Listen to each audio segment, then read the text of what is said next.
2022년 4월 26일 화요일 천안광성교회 새벽기도회 시작하겠습니다. 찬송가 440장 찬양하겠습니다.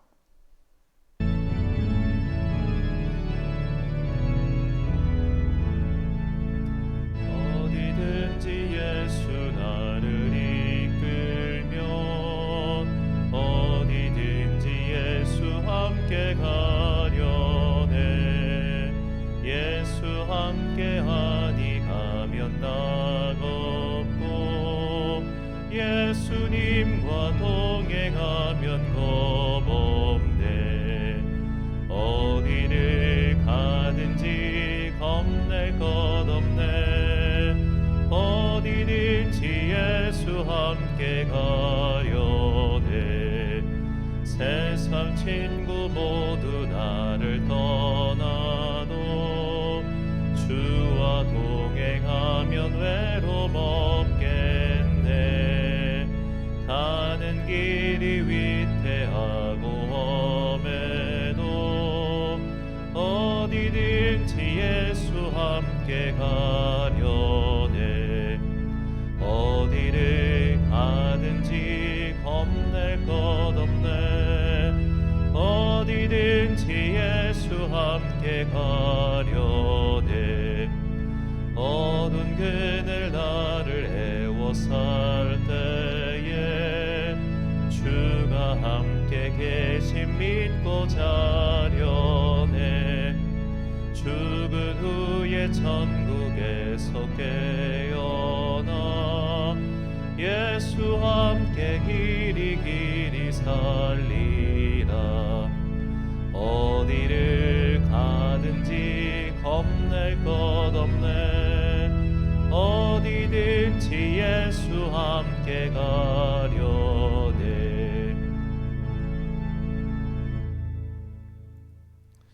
오늘 우리에게 주신 하나님의 말씀 디모데후서 1장 1절부터 18절까지 말씀입니다. 디모데후서 1장 1절부터 18절까지의 말씀. 이제 봉독하겠습니다. 하나님의 말씀 경청하십시오.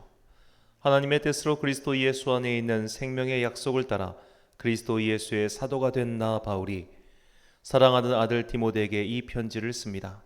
하나님 아버지와 우리 주 그리스도 예수께서 내려주시는 은혜와 자비와 평화가 그대에게 있기를 빕니다. 나는 밤낮으로 기도를 할 때에 끊임없이 그대를 기억하면서 하나님께 감사를 드립니다. 나는 조상들을 본받아 깨끗한 양심으로 하나님을 섬깁니다. 나는 그대의 눈물을 기억하면서 그대를 보기를 원합니다. 그대를 만나봄으로 나는 기쁨이 충만해지고 싶습니다. 나는 그대 속에 있는 거짓없는 믿음을 기억합니다. 그 믿음은 먼저 그대의 외할머니 로이스와 어머니 유니게 속에 깃들여 있었는데 그것이 그대 속에도 깃들여 있음을 나는 확신합니다. 이런 이유로 나는 그대를 일깨워서 그대가 나의 안수로 말미암아 그대 속에 간직하고 있는 하나님의 은사에 다시 불을 붙이게 하려고 합니다. 하나님께서는 우리에게 비겁함의 영을 주신 것이 아니라 능력과 사랑과 절제의 영을 주셨습니다. 그러므로 그대는 우리 주님에 대하여 증언하는 일이나 주님을 위하여 갇힌 몸이 된 나를 부끄러워하지 말고 하나님의 능력을 힘입어 복음을 위하여 고난을 함께 겪으십시오. 하나님께서 우리를 구원해 주시고 거룩한 부르심으로 불러주셨습니다. 그것은 우리의 행실을 따라 하신 것이 아니요 하나님의 계획과 은혜를 따라 하신 것입니다. 이 은혜는 영원 전에 그리스도 예수 안에서 우리에게 주신 것인데 이제는 우리 구주 그리스도 예수께서 나타나심으로 환히 드러났습니다. 그리스도께서는 죽음을 패하시고 복음으로 생명과 썩지 않음을 환히 보이셨습니다. 나는 이 복음을 전하는 선포자와 사도와 교사로 임명을 받았습니다. 그러므로 나는 이런 고난을 당하면서도 부끄러워하지 않습니다. 나는 내가 믿어온 분을 잘 알고 있고 또 내가 맡은 것을 그분이 그날까지 지켜줄 수 있음을 확신합니다. 그대는 그리스도 예수 안에 있는 믿음과 사랑으로 나에게서 들은 건전한 말씀을 본보기로 삼고 우리 안에 살고 계시는 성령으로 말미암아 그 맡은 바 선한 것을 지키십시오. 그대도 알다시피 아시아에 있는 사람이 모두 나를 버렸습니다. 그들 가운데는 부겔로와 허모게네가 들어 있습니다. 주님께서 오네시보로의 집에 자비를 베풀어 주시기를 빕니다. 그는 여러 번 나에게 용기를 북돋아 주었고 내가 쇠사슬에 매인 것을 부끄러워하지 않았고 로마에 와서는 더욱 열심으로 나를 찾아 만나 주었습니다. 그날에 주님께서 그에게 자비를 내리시기를 바랍니다. 그대는 그가 에베소에서 얼마나 많이 봉사했는가를 잘 알고 있습니다. 아멘. 무엇을 두려워하느냐라는 제목으로 하나님의 말씀 선포하겠습니다. 자, 우리가 사도행전을 보면 이 사도행전에 나오는 바울의 마지막 장면은 로마에서 재판을 기다리며 가택 연금인 상태였습니다. 가택 연금 이후 바울의 행적에 대해선 학자들의 의견이 크게 둘로 나뉩니다. 가택 연금 상태에 있다가 결국 옥에 갇혔고 네로 황제 때 순교했다는 의견과 가택 연금에서 풀려나 스페인에 갔다가 다시 로마로 돌아와서 옥에 갇혔다는 의견입니다. 저는 바울이 계속 로마에서 연금 상태에 있었다가 처형을 당했다고 그렇게 생각하고 있습니다.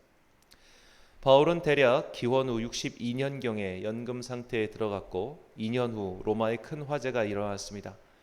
이때 네로 황제는 기독교인들에게 누명을 씌웠는데 바울은 그때 순교했을 것이라 사람들은 보고 있습니다. 그렇다면 바울은 대략 4년에서 6년가량을 로마에서 갇힌 상태로 보냈을 겁니다.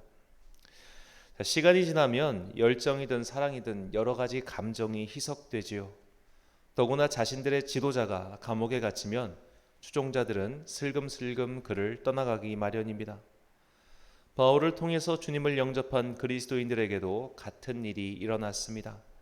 그동안 수도 없이 예수님께서 다시 오실 때까지 믿는 이들은 세상에서 환난을 당할 것이라 말해왔지만 정작 바울이 옥에 갇히자 그동안 바울이 했던 말들이 생각나지 않은 모양입니다. 마치 이미 환난을 예고하셨지만 예수님께서 붙잡히셨을 때 제자들이 모두 도망친 것과 같은 일이 벌어진 것이죠. 바울이 처음 옥에 갇혔을 때만 해도 많은 이들이 찾아왔고 또 위로하는 이들이 왔었지만 점점 그 숫자가 줄어들었고 심지어 교회를 떠난 이들도 있었습니다. 바울은 오늘 본문에서 그 일을 디모데에게 말하고 있습니다. 본문 15절부터 17절까지 말씀입니다.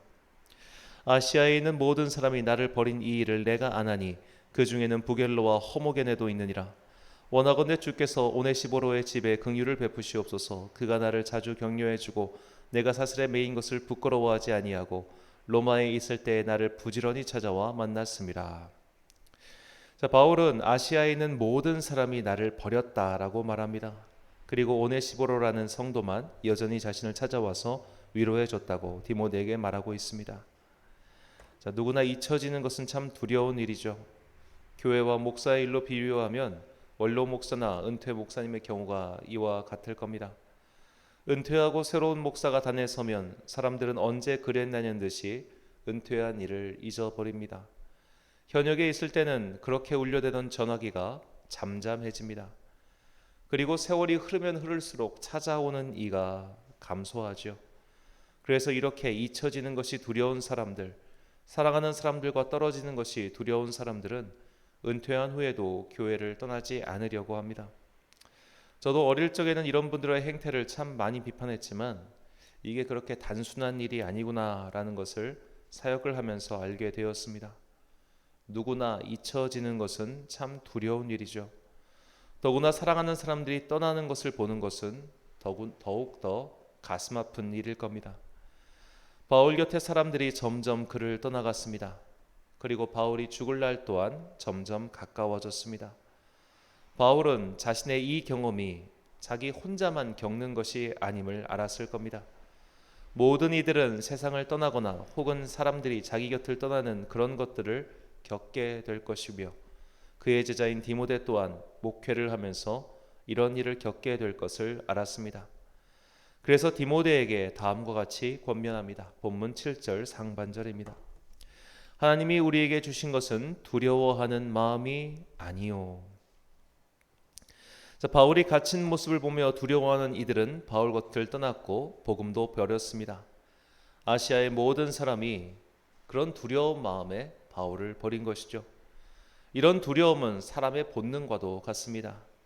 위기가 닥치면 일단 자기부터 위기를 피하려는 본능이 있죠. 그러나 바울은 이런 것은 하나님께서 주신 마음이 아니라고 말합니다.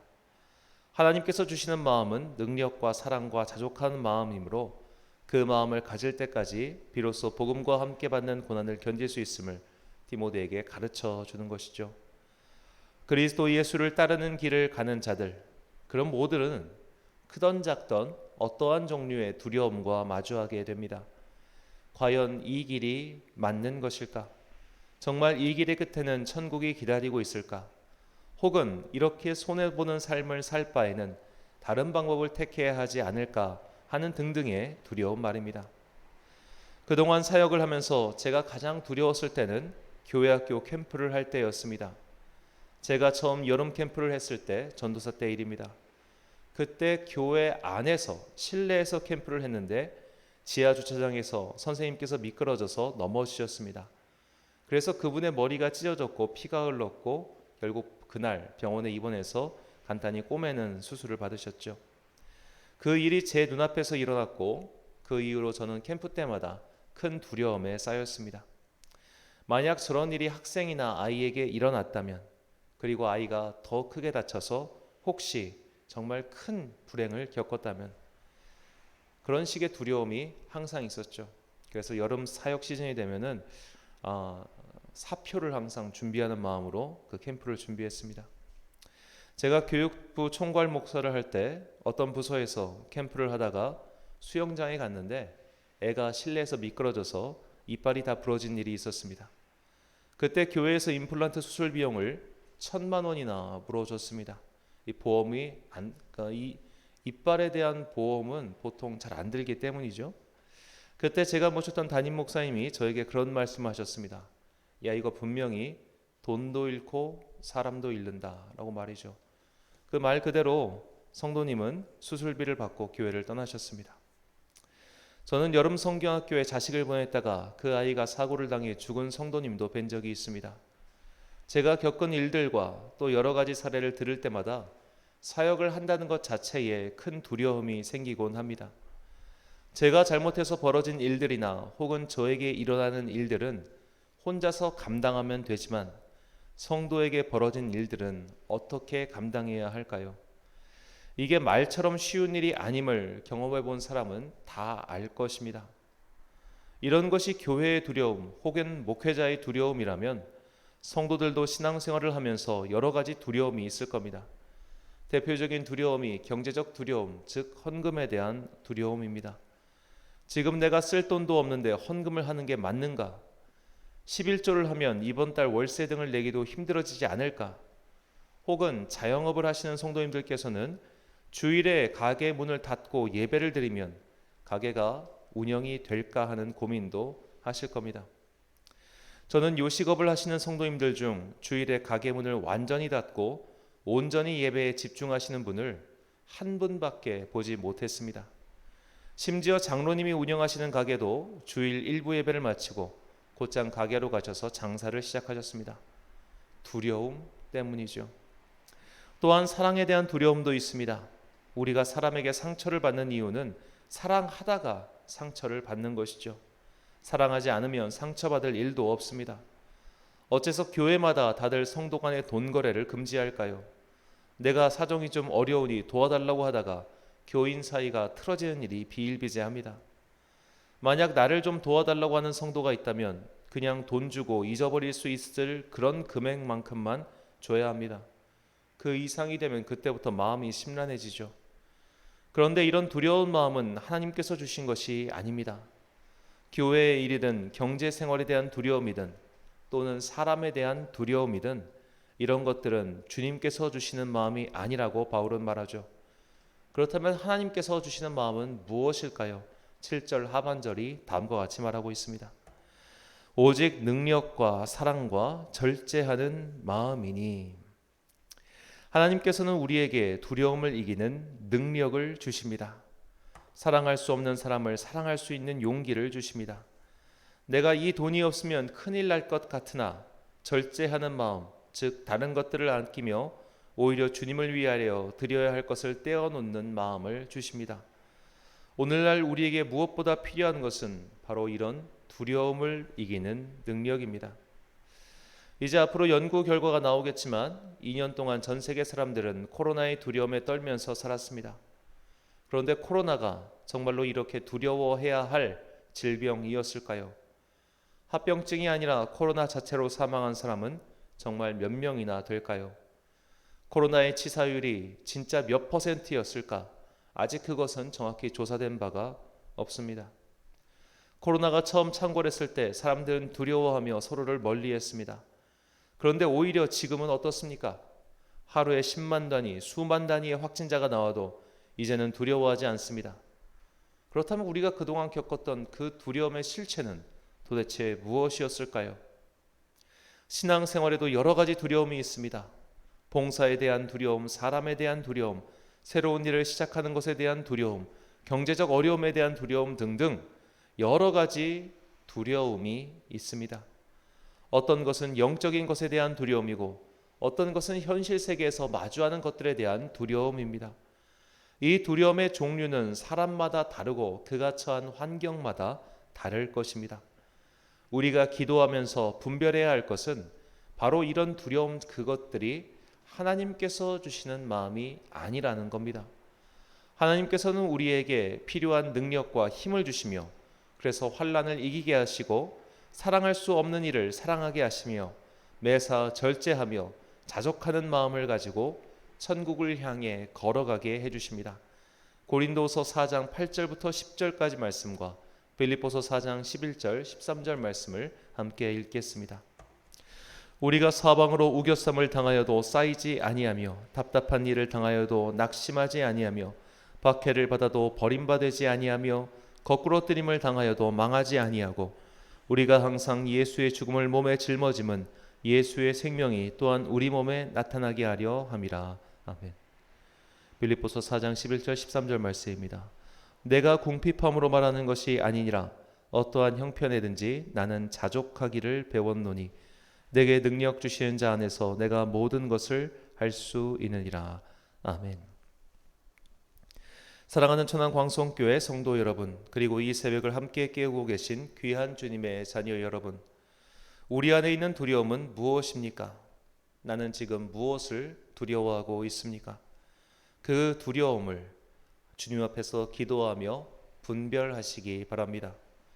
경제적인 두려움일 수도 있고 사람에 대한 두려움일 수도 있으며 믿음 그 자체에 대한 의심과 두려움일 수도 있습니다. 어떤 종류의 두려움이든 먼저 주님 앞에서 기도하며 그것들을 분별해 나가십시오. 문제를 제대로 파악해야 그것을 풀 수 있는 법입니다. 내가 가진 두려움의 종류가 그리고 그 크기와 모습이 무엇인지 깨달았다면 그 두려움을 이길 수 있는 능력을 달라고 또한 기도하십시오. 특히 시편 말씀은 인생의 여러 가지 환난 앞에서 두려워하고 있는 성도들의 기도를 전해주고 있습니다.